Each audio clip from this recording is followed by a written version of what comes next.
మనం ఒక కొబ్బరికాయ శివాలయానికి పట్టుకెళ్ళాం అనుకోండి, ఆ కొబ్బరికాయ కొట్టి 2 చెక్కలు ఈశ్వరుడికి నైవేద్యం పెట్టి మనకి ప్రసాదంగా సగం ఇస్తారు. ఓ కొబ్బరి చెక్క ఇస్తారు, కాసిన అరటిపళ్ళు ఇస్తారు.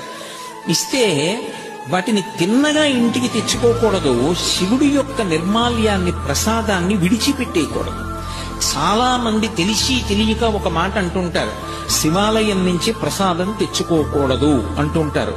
బాగా వినండి, శివాలయం నుంచి ప్రసాదం పట్టికెళ్ళి తీరాలి ఇంటికి.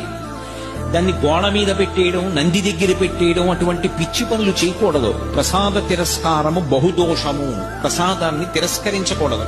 అందుకే అన్నవరం సత్యనారాయణ స్వామి కథలో ప్రసాదాన్ని తీసుకోకుండా ఆ పిల్ల భర్తని చూడ్డానికి వెడితే పడవ మునిగిపోతుంది.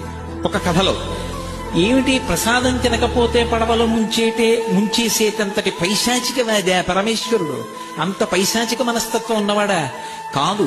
ప్రసాదము అంటే అనుగ్రహము, ఈశ్వరానుగ్రహము ప్రసాదం రూపంలో లోపలికి వెళ్ళి అందులో 6వ వంతు మనస్సుగా మారి మనకున్నటువంటి సమస్యలకి కావలసినటువంటి పరిష్కారం అదే మనసులో బుద్ధి నిర్ణయించి ప్రచోదనం చేస్తుంది. ఆ ప్రసాదం లోపలికెడితే సమస్యకి పరిష్కారం లోపల పుడుతుంది. అలా ఆ ప్రసాదము ఈశ్వరానుగ్రహము కనుక ఎవరు